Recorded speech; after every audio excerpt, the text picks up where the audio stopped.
So now what we are going to study about vascular surgery, it is regarding arterial system in this acute limb ischemia, then chronic limb ischemia, aortic dissection, arterial aneurysm and vascularity, then venous system, lymphatic system.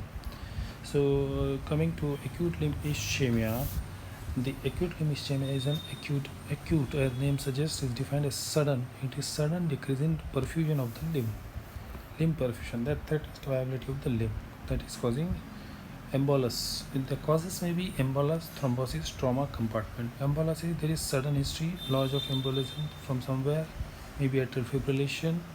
And if suppose the thrombosis, it is slowly growing, increasing pre-existing site of atherosclerosis, it is slowly increasing, and predisposing factors are smoking, diabetes mellitus, hypertension. Any trauma may cause fat embolism or any other embolism. Compartment, there is compression that may cause limb ischemia. Clinical picture and management regarding there are 6 P's: P, 2, 3, 4, 5, 6. Acute limb ischemia. Pain, there is severe pain, pallor, it becomes pulselessness, paresthesia, progressive cold, then paralysis. The factors are starting less than 6 hours. When the leg, clinical picture is white leg with sensory-motor deficit, sensory and motor. There is initially sensory and motor loss. Immediately you have to remove the embolus. That is the treatment. If it increases more than 6 hours, if it is less than 6 hours, the leg is white, you have to do, that is the time. If it increases to more than 6 hours, 6 to 12 hours, within this 6 to 12 hours range, the leg becomes a little bit dusky. There is mild anesthesia, mottled and blanching. Angiography. Now you have to investigate where is this, because embolectomy is not possible. You have to find out, and by doing angiography, CT angiography is the investigation.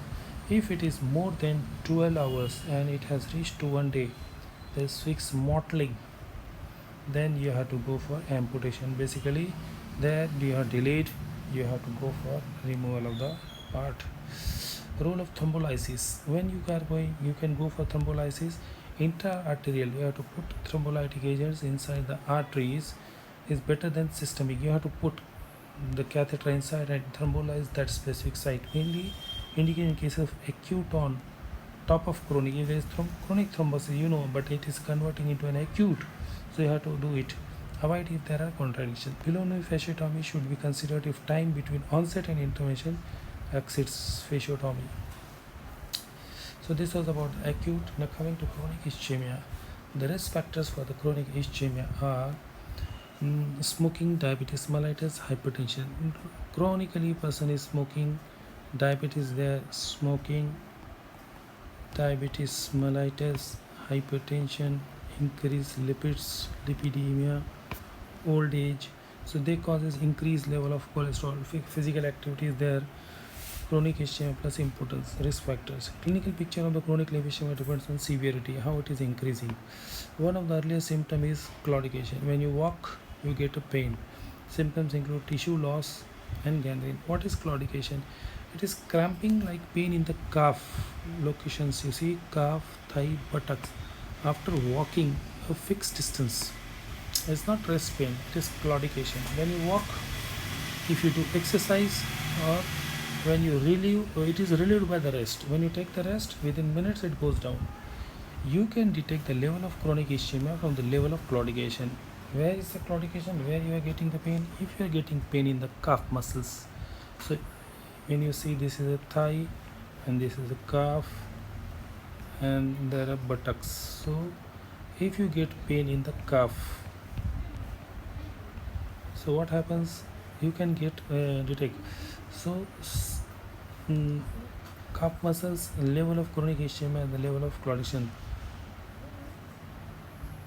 Femoral artery, it is junction of saphenofemoral junction, superficial femoral artery. Then if you get in the thigh, it is common femoral or external iliac.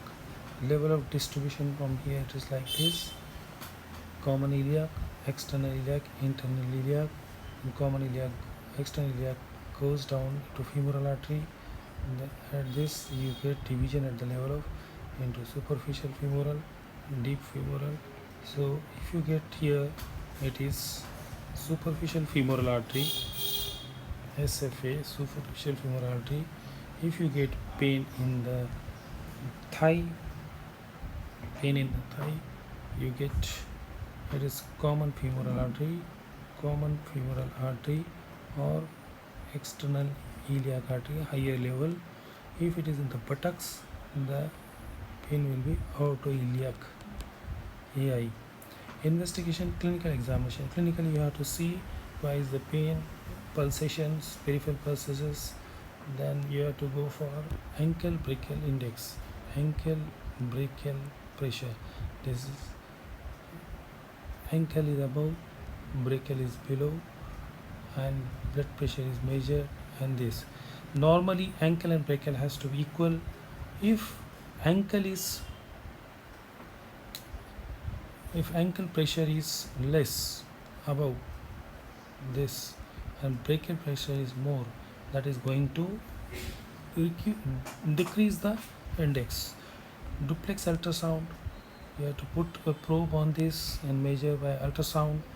Then duplex arterial ultrasound with peak systolic velocity measurement. Angiography, standard is CT and MRI. In case of renal impairment, duplex and PSV measurements or magnetic resonance angiography are best. So whenever there is problem with the renals, clinical assessment usually done by ankle brachial. Measurement of ankle brachial pressure index is commonly performed peripheral vascular investigation, calculated by dividing lower limb pressure by the highest upper limb pressure. So lower limb, that is ankle, is above and brachial is down. Ankle pressure is divided by brachial. So how to measure results of ABI? If it is 1 to 1.2, it is normal. Vessel calcification. If it is larger, means ankle pressure, brachial pressure goes down, means if denominator goes down, it means there is calcification, diabetes and renal disease. If denominator is normal and ankle pressure goes down, it means there is stenosis at the level of lower limb. So 0.8 to 1 is mild, 0.5 to 0.8 is moderate, less than 0.3 to 0.5 is significant, and less than 0.3 it goes critical ischemia. This, if it goes below 0.3 becomes critical. So 0.3 is the last level, 0.5, 0.8, 1, less than 1. 1 to 1.2 is normal, more than 1.2 is again abnormal. So normal level is 1 to 1.2. If it goes down from 1 to 0.8, 1 to 0.8 to 1, then 0.5, then 0.3. So figures are like this: 8, 5, 3, less than 3. He is a critical limb ischemia. He is a patient with chronic ischemia, but condition is getting worse. You can identify the case clinically through he has pain in the rest, ABI is less than 0.3, tissues are lost. These cases will need urgent CT angiography and urgent intervention. Differential diagnosis of chronic ischemia. How to differentiate? There are two major differential diagnoses. If there is spinal stenosis, then also there can be chronic ischemia. Typically you have pain from back radiating down to the lateral aspect of the leg. Usually have symptoms of initial movement and symptoms that are worse by standing or going uphill. When you are trying to take the steps and go uphill, that time spinal stenosis. Acute limb ischemia, clinical features are acute on top of chronic ischemia. It is more complex condition where there is acute event on the top of chronic elements. Intervention here is very complex and depends on many factors. Now, if the patient comes with chronic ischemia, means it is long standing, what you will do first is either go for revascularization, or if you don't want to do any surgery, what palliative procedures are done. One is sympathectomy. You have to go for lumbar sympathectomy for leg, thoracic for the upper. Not fit for surgery, severe pain. Here you cannot do revascularization procedure. Patient is unfit. Just you're removing the sympathetic stimulation which causes vasoconstriction. To remove that, that is sympathectomy. Palliative surgery, if it is elderly, unfit, severe sepsis, poor enough, so you cannot go any of this surgery. That's why indication of intervention to revascularize the lower limb. When you will go for this part, revascularization, intermittent claudication, this is just start. Patient has not critical ischemia. When walking, the patient is getting pain, which is disabling the patient daily activities. You have to go for intervention. Critical limb ischemia which needs urgent, when there is embol or something, you have revascularization procedures. First you have to stop the modifications, lifestyle modifications. Stop smoking, start exercise, antiplatelet therapy, and vasodilators. Angioplasty plus stent. You can access the vessel through the intervention through the veins, the arteries, and access the vessel. Short segment 4 to 10 centimeter length. You can put the stent or balloon angioplasty. Distal runoff. And surgery is bypass surgery. You can see what are the bypass surgeries. Occlusion of the lower aorta, if there is at the level of aorta, this is common iliac. So wherever is the occlusion, bilateral common iliac occlusions, you have to go for surgery. Which surgery? Here you can see unilateral common iliac occlusion. This is common iliac and superficial femoral artery occlusion. These are the three ways. So what we'll do, if there is bilateral occlusion, you have to divert aorto bifemoral from aorta to this aorto bifemoral. How it's done, you can see here. This is division directly. Unfit patient, extra anatomical. You are directly going not from this axillary artery to bifemoral. Unfit patient, where the patient is fit, this is major surgery, you are putting the bypass. Now if it is unilateral, aortofemoral, only single femoral artery, and patient is unfit, femoral, one femur to another. So because when you don't want to intervene at the level of aorta in unfit patient, you have to go for femoral and femoropopliteal. If it is below that, then femoropopliteal. Depending upon the site, you have to go for this. Some key concepts of bypass surgery. You can use natural vein, that is the natural vein or prosthetic material, as a conduit for bypass surgeries. Vein grafts are usually, the natural vein grafts are usually normal.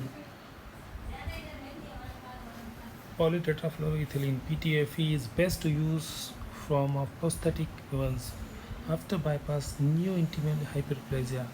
If you do intimal hyperplasia may occur, leading to occlusion of the graft. This is a complication which may occur. You can use Miller's cuff technique to decrease the rate of neo. Miller cuff, M-I-L-L Miller cuff, to neointimal hyperplasia. To prevent this complication, you are using Miller cuff. So this was about